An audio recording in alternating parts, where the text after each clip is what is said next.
Hello friends, कसे आहेत सगळे? मजेत आहेत ना? चला आपण एक गंमत करूया. बघा, माझ्याकडे ही एक चिनी मातीची चिमणी आहे आणि जर मी हिला या ठिकाणी हवा फुंकली तर हिचा तसा काही चांगला आवाज येत नाही. पण जर मी या चिमणीमध्ये पाणी भरलं, समजा असं या सिरिंजच्या साह्याने भरल्यानंतर जर मी हवा फुंकली तर काय गंमत होते आपण ती बघूया, है ना?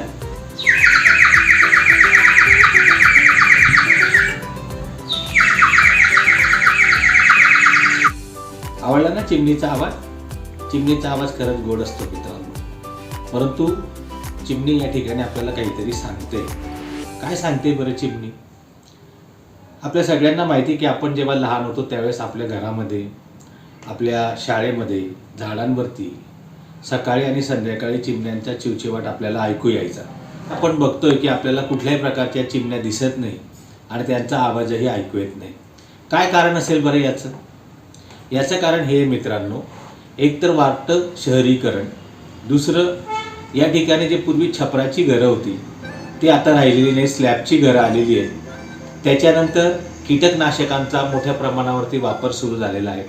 झाडांची मोठ्या प्रमाणावरती तोड केली जाते आणि त्यासोबतच मोबाईलच्या टावरचा वापर मोठ्या प्रमाणावर होत असल्यामुळे मोबाईलच्या रेडिएशनमुळे सुद्धा चिमण्या सध्या आपल्यापासून लांब चाललेल्या आहेत. मग या चिमण्यांसाठी आपण काहीच करू शकत नाही का? आपल्याला काहीच करता येणार नाही का? चला, या चिमणीसाठी आपण एक काम करूया. एक घर चिमणीला ही मोहीम राबवूया.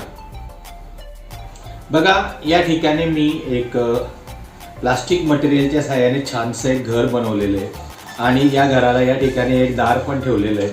त्याला छप्पर सुद्धा बनवलेलं आहे आणि ही जी चिमणी आहे, ही चिमणी जिवंत चिमणी या घरामध्ये यावी आणि तिने आपल्या पिलांना जन्म द्यावा असं मला वाटतंय.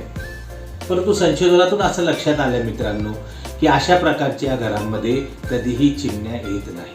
मग चिमण्या कुठे येतात?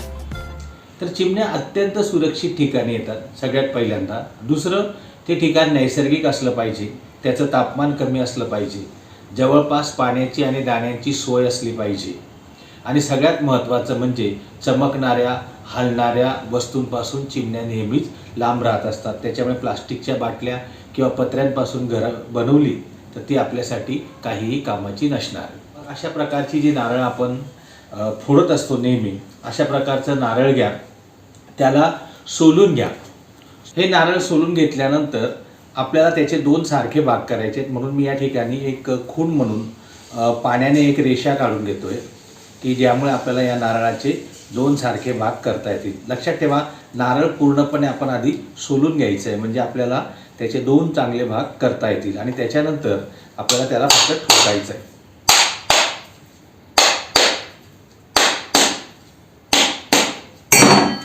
आता याच्यातून बघा, पाणी आपण वेगळं करतोय आणि त्याच्यानंतर आपल्याला नारळाचे असे दोन छान सारखे भाग करून घेता येतात.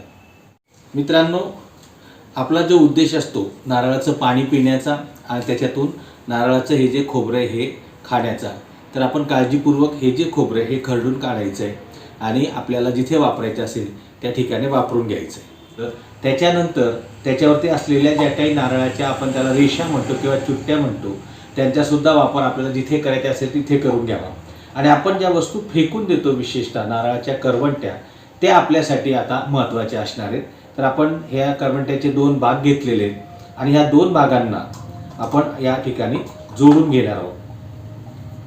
तर जोडण्यासाठी साधारणतः बाजारामध्ये मिळणाऱ्या अशा प्रकारच्या थिक ग्लूचा आपण वापर करावा आणि ह्या ज्या दोन नारळाचे जे दोन भाग आहेत हे आपण त्याच्याने जोडून घ्यायचे.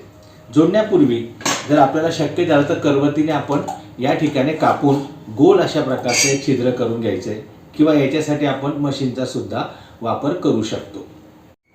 अशा प्रकारचा ग्लू जर आपण वापरत असू तर 10 ते 15 मिनिटांमध्ये तो सुकून जातो आणि अशा पद्धतीचा आकार तयार होतो. बघा, या ठिकाणी नारळाला 3 डोळे असतात. त्यातला एक डोळा जो असतो तो नाजूक असतो. जर आपण त्याला अगदी अंगठ्याने किंवा करंगळीने जरी दाबलं तर अशा प्रकारचं एक छिद्र तयार होतं. तसंच एक छिद्र आपल्याला इथे खिळ्याने पाडून घेता येतं. आता हे छिद्र पाडल्यानंतर आपल्याला सरळ सरळ सुतळी घ्यायची आहे. लक्षात घ्या, आपण कुठल्याही परिस्थितीमध्ये कृत्रिम अशा प्रकारच्या धाग्यांचा किंवा ज्याला आपण टेरिन म्हणतो त्याचा आपल्याला वापर करायचा नाही आहे. आपल्याला नैसर्गिक अशा प्रकारचे जे धागे आहेत त्यांचाच वापर करायचा आहे. तर याच्यामध्ये ज्यूटपासून बनलेली सुतळी ही आपल्यासाठी अत्यंत उपयोगीही ठरू शकते. या ठिकाणी ही जी सुतळी आहे हिला सरळ सरळ आपण हा जो डोळा आहे या डोळ्यामधून ओवून घ्यायचं आहे आणि काही गाठा मारल्या की आपलं जे घर आहे हे घर तयार होऊन जाणार या पद्धतीने. हे बघा,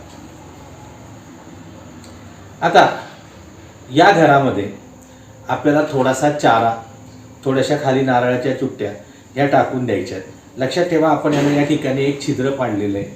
जर याच्यात चुकून जास्त पाणी झालं समजा तर ते इथून निघून जाईल, म्हणजे हे घर सुरक्षित अशा प्रकारचं होईल. नारळा जे आपण खाली छिद्र पाडलेलं आहे त्याच्यामध्ये आपण एक पांढरा दोरा जो आहे, सुती दोरा आहे, तो आपण ओवून घ्यायचा या पद्धतीने आणि त्यालासुद्धा काही गाठी मारून घ्यायच्या आहेत. हे आपण चिमणीच्या सुविधेसाठी केलेले आहे की चिमणी या ठिकाणी अशी लटकू शकेल. आणि आपल्याला आपल्या माहितीसाठी म्हणून आपण याला टॅग लावून घेणार आहोत. एक लक्षात ठेवा, हा जो टॅग आहे हा आपल्याला फक्त आपल्या कामापुरतंच वापरायचा आहे. जेव्हा आपण प्रत्यक्ष घर या ठिकाणी टांगणार आहोत त्यावेळेस आपल्याला टॅगची गरज नाही आहे. हे जे चिमणीचं घर तयार झालेलं आहे हे तुम्ही सावलीच्या ठिकाणी अत्यंत सुरक्षित, की ज्या ठिकाणी मांजरे येणार नाही किंवा इतर मोठे पक्षी त्रास देणार नाहीत, आवाज ज्या ठिकाणी जास्त होणार नाही, झाडाची सावली असेल, पाण्याची व्यवस्था असेल, अशा ठिकाणी आपण लावू शकता की जेणेकरून चिमण्यांना त्यांचं घरटं मिळू शकतं. मित्रांनो, समजा आपल्याला अशा प्रकारचं घर तयार करता येत नसेल किंवा आपल्याकडे तशा प्रकारे चिटकवण्याची व्यवस्था होत नसेल तर आपण अशा प्रकारच्या ज्या अर्ध्या वाट्या असतात त्यांनासुद्धा असं बांधून घेऊ शकतो सुतळीने आणि याच्यामध्ये आपण पाणी टाकू शकतो किंवा दाणे ठेवू शकतो आणि यांनासुद्धा आपण टांगून ठेवू शकतो की ज्याच्यामुळे काय होईल, चिमण्या ज्या आहेत या चिमण्यांना दाणा मिळेल, पाणी मिळेल आणि चिमण्या आपल्याकडे पुन्हा आकर्षित व्हायला लागतील. मित्रांनो, चिमण्यांसाठी आपण अशा प्रकारच्या अत्यंत कमी खर्चात किंवा खर्च न करता नारळाच्या करवंट्यांपासून वस्तू बनवू शकतो. कारण आपल्याला माहिती आहे की करवंट्यांचा तसा आपल्याकडे कुठल्याही प्रकारचा उपयोग केला जात नाही, तर त्यांचाही उपयोग होईल आणि चिमण्यांनासुद्धा आपल्याला घर, दाणा आणि पाण्याची व्यवस्था करता येईल. लक्षात ठेवा, 20 मार्च हा आंतरराष्ट्रीय चिमणी दिवस आहे, इंटरनॅशनल स्पॅरो डे. या दिवसाचं निमित्त साधून नक्षत्र छंद मंडळ आपल्याला हे आवाहन करते की आपल्याला जसं शक्य होईल तसं आपण आपल्या घरामध्ये, आपल्या गल्लीमध्ये, आपल्या कॉलनीमध्ये, आपल्या शाळेमध्ये, आपल्या ऑफिसजवळ जिथे आपण काम करत असू त्या ठिकाणी झाडांवरती अशा प्रकारच्या घरट्यांची आणि चिमण्यांच्या दाण्या पाण्याची व्यवस्था करावी की ज्याच्यामुळे पुन्हा ह्या ज्या चिमण्या आपल्यापासून दूर गेलेल्या आहेत ह्या चिमण्या पुन्हा आपल्यापर्यंत परत येतील. नेचर फॉरएव्हर सोसायटी या संस्थेने 2010ला सर्वप्रथम आंतरराष्ट्रीय चिमणी दिवस मनवला आणि तेव्हापासून संपूर्ण जगामध्ये 20 मार्च हा दिवस आंतरराष्ट्रीय चिमणी दिवस म्हणून मनवला जातो.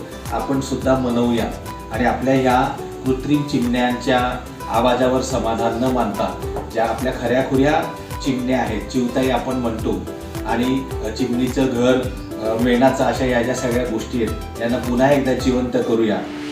पुन्हा भेटूया आपण. धन्यवाद.